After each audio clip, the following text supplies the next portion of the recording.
So as a wrestler, I distinctly remember being in wrestling practice and getting squished into that mat.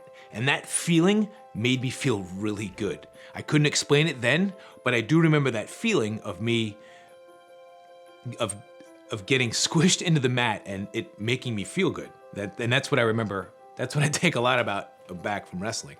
As well as I loved the physical outlet. I loved to wrestle. Began to run to school. And when I got to school, I saw that I did better. Or I'd ride my bike to school and I saw that I did better.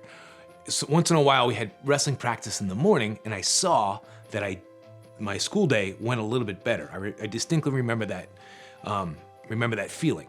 As I got older and getting into more sports, skiing, and I began to realize when I got my physical input, when I using my muscles in my body, I felt better.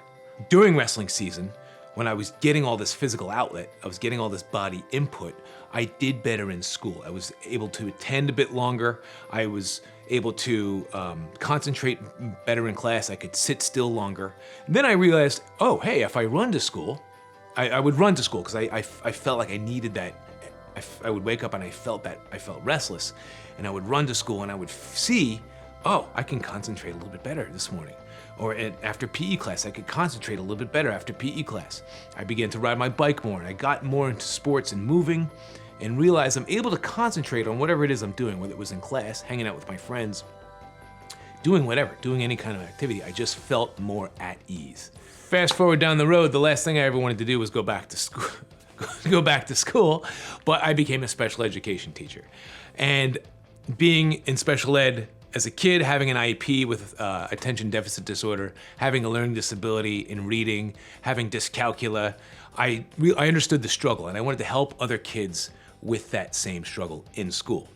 Being a special ed teacher, I gravitated towards kids with severe social emotional behavior disorders. I worked in a lot of residential treatment centers, a lot of adaptive schools, kids with those extreme behaviors. And helping those kids find their way to find success in school, at home, in their community.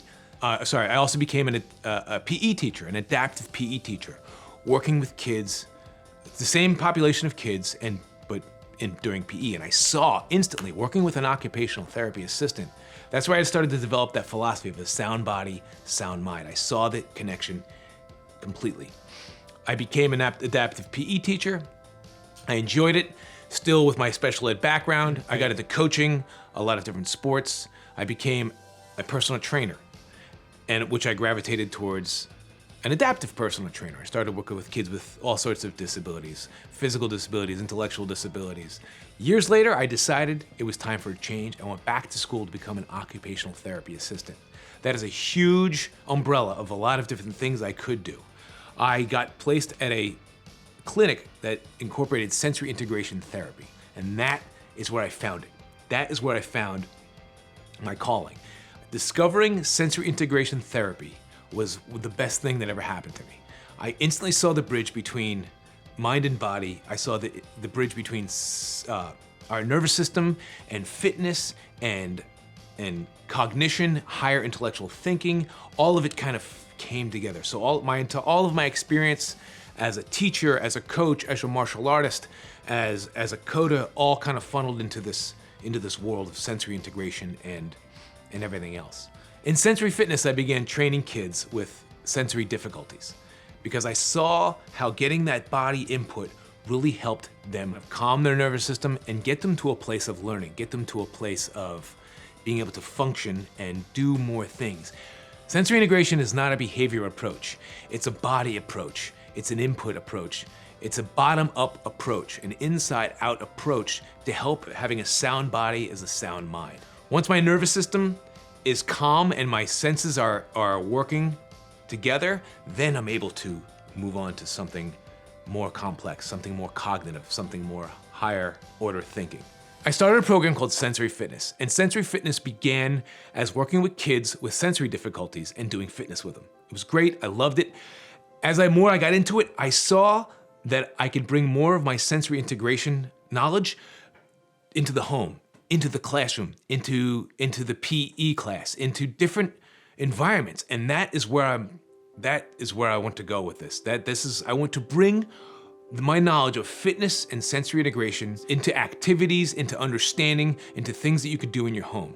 Giving people awareness of what exactly is going on with sensory, what that means with neurodiversity, kids with autism, kids with sensory processing disorder, anyone with some sort of neurodiversity or sensory struggle. So with sensory difficulties, if a kid or someone is struggling with sensory input and sensory processing, there's often a movement component and how they respond to that input and how they respond to processing that sensory input.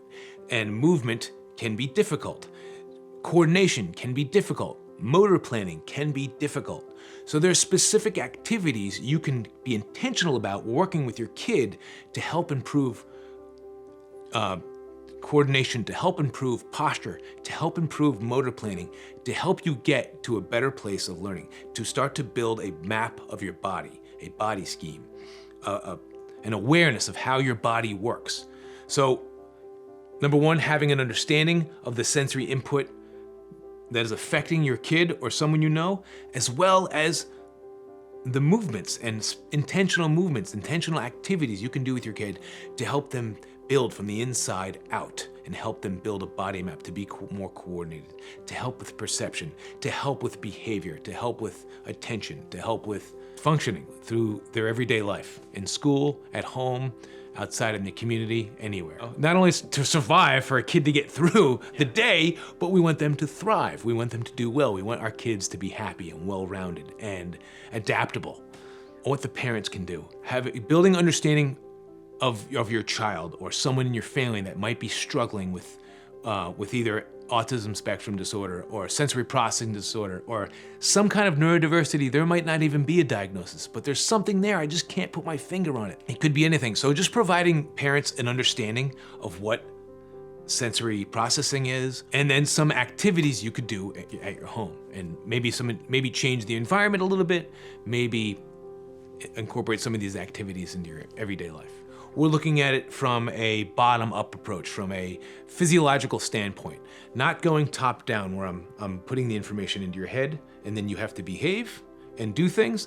We're looking at a bottom-up approach where we're giving you input and movement and body sense and to build body awareness for you to be internally aware, and then you grow. It's a developmental process. It's how we develop. We go from the inside out. We develop our nervous systems, we develop our central nervous system. So these videos, this information is intended for your education, to help spread awareness and to give any support into what you currently might be using at home or at school or wherever. Please discuss these techniques and this information with any professionals you might be working with an OT, a PT, a doctor, a teacher, even your IEP team, to help best fit your approach and your plan. I hope you enjoy these videos. I hope you're able to learn something, and I hope you're able to apply this stuff to your practice with some positive outcomes. Thank you.